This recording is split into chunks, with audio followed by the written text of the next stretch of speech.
नमस्कार, day today news Bharat देख रहे हैं आप। मैं हूं आपके साथ पूनम। हमारा चैनल आपसे वादा करता है कि हम निष्पक्ष तरीके से पत्रकारिता करेंगे। हमारा कोई भी पत्रकार किसी से कोई उपहार या फिर विज्ञापन को स्वीकार नहीं करेगा। डे टुडे न्यूज भारत आपसे ये वादा करता है कि हमारा कोई भी पत्रकार फील्ड में किसी को ब्लैकमेल करने की कोशिश भी नहीं करेगा। समाज के दबे कुचले लोगों की हम आवाज बनेंगे।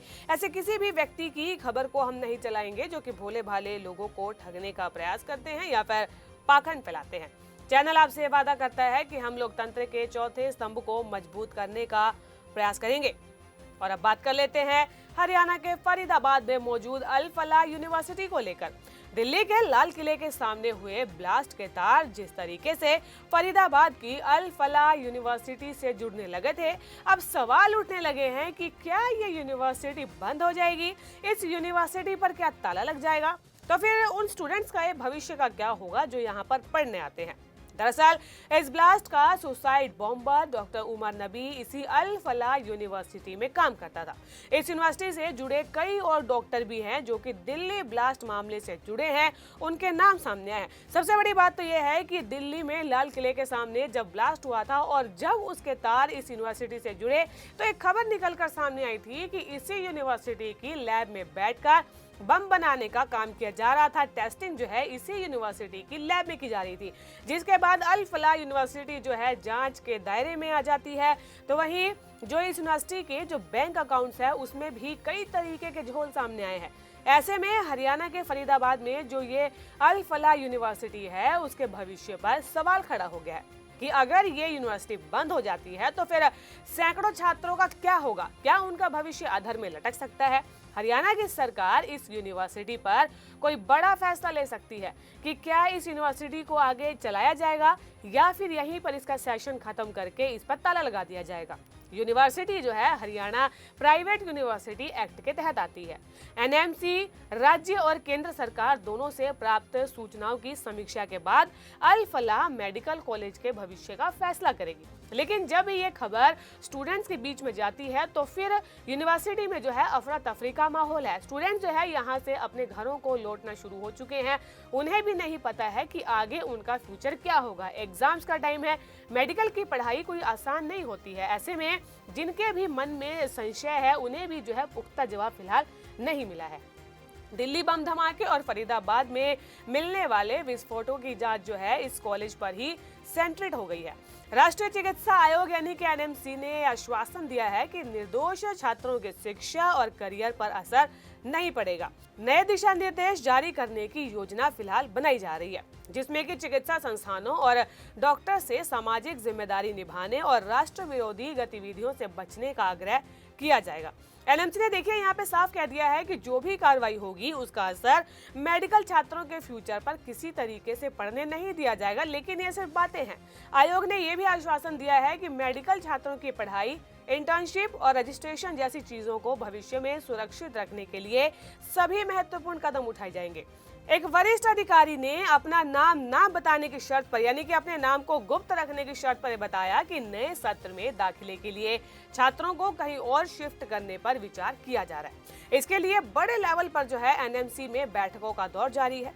उन्होंने ये भी कहा है कि आने वाले समय में राष्ट्रीय चिकित्सा आयोग सभी मेडिकल चिकित्सा आयोग जो है डॉक्टर्स और कॉलेजेस के लिए दिशा निर्देश जारी करेगा।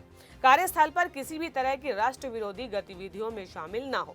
अल फलाह मेडिकल कॉलेज का जो भविष्य है वो नेशनल लेवल की जांच पर निर्भर करता है। अगर हम खबरों की माने तो कॉलेज को 2019 में मंजूरी मिली थी।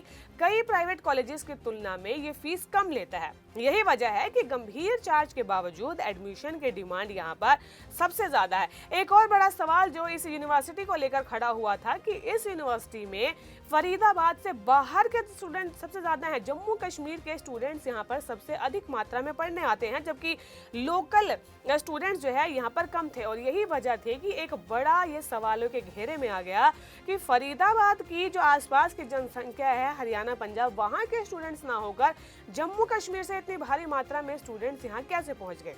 और कम फीस की वजह से कॉलेज ने 2025 और 2026 की एकेडमिक सेशन के लिए 150 MBBS सीटें भी भर दी है। एनएमसी ने यह भी भरोसा दिलाया है कि जो स्टूडेंट्स हैं उनके भविष्य पर असर नहीं पड़ेगा। रिपोर्ट्स की माने तो एनएमसी ये पक्का करेगा कि जो मेडिकल के स्टूडेंट्स हैं जो निर्दोष हैं उनका भविष्य सुरक्षित रहे, उनके एकेडमिक भविष्य पर असर ना पड़े।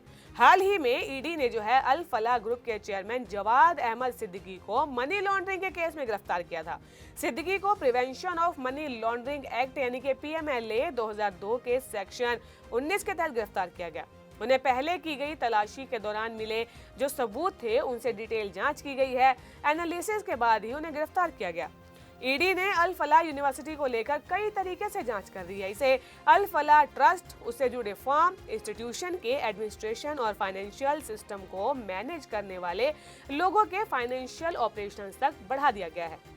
विस्फोट के बाद से जम्मू कश्मीर पुलिस ने मुजामिल गनई, आदिल राथर, शाहीना सईद के साथ मौलवी इरफान अहमद वागे को गिरफ्तार कर लिया था।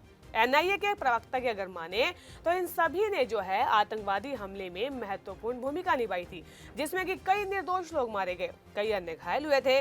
उनकी जो हिरासत है एनआईए को सौंपे जाने के साथ ही केंद्रीय एजेंसी के द्वारा आरोपित लोगों की संख्या 6 हो गई। एनआईए ने 11 नवंबर को आधिकारिक तौर पर इस मामले को अपने हाथों में लिया था। एनआईए पहले ही जो है 2 लोगों को, जिसमें कि आमिर राशिद अली और जसीर बिलाल वानी उर्फ दानिश को गिरफ्तार कर चुकी है। डॉक्टर उमर उन नबी विस्फोटों से भरी कार चला रहा था और उसने जो है अली के नाम पर कार कथित तौर पर खरीदी थी। इस धमाके में 15 लोगों की मौत अब तक हो चुकी है। ऐसे में जिस तरीके से सवाल खड़े होने लगे थे, 2900 किलो RDX जो बरामद हुआ था, ये अपने आप में बड़े सवाल खड़े करने लगा था। पुलवामा में जो अटैक हुआ था उसमें 80 किलो RDX इस्तेमाल किया गया था। ऐसे में सवाल ये उठा था कि इतनी भारी मात्रा में RDX आखिरकार कहां ले जाया जा रहा था। जम्मू कश्मीर में एक पुलिस थाने में जब इस पूरे RDX की जांच पड़ताल हो रही थी तो उस समय वहां पर धमाका हो जाता है। उसकी भी तस्वीरें हम सब ने देखी। ऐसे में अंदाजा लगा ही सकते हैं कि जब 2 जगह हुए विस्फोट में इतनी बड़ी हानि हुई है, तो जब ये देश के अलग अलग जगहों में विस्फोट होते तो नुकसान कितना बड़ा हो सकता था। ऐसे में अब जिस तरीके से यूनिवर्सिटी सवालों के घेरे में आई है, लोग खुद जो है सवाल करने लगे थे कि यहाँ पर पढ़ाई हो रही थी या फिर किसी और मकसद को अंजाम दिया जा रहा था। स्टूडेंट्स को किस तरीके की शिक्षा यहाँ पे दी जा रही थी। व्हाइट कॉलर रेडिकलाइजेशन की बातें उठने लगी थी कि पढ़ाई के नाम पर आखिरकार ये किस तरीके की शिक्षा यहाँ पर दी जा रही थी। क्या स्टूडेंट्स का जो है यहाँ पर ब्रेन वॉश किया जा रहा था। कई ऐसे सवाल हैं जिनका जवाब मिलना अभी जरूरी है और इन सब के जवाब जो है वो तलाशे भी जा रहे हैं। इन्हीं सभी को ध्यान में रखकर पूरी तरीके से जांच पड़ताल जो है इस अल फलाह यूनिवर्सिटी के आसपास घूम रही है। ऐसे में इसका फ्यूचर आगे क्या होगा, हरियाणा सरकार इस पर क्या फैसला लेगी, वो भी हम आपको जरूर दिखाएंगे। Day to day news Bharat पर दिखाई गई ये खबर आपको कैसी लगी, हमें कमेंट कर जरूर बताएं। ऐसी ही कुछ अन्य खबरों के बारे में जानने के लिए day to day news Bharat को लाइक, शेयर और सब्सक्राइब करना बिल्कुल भी ना भूलें। नमस्कार।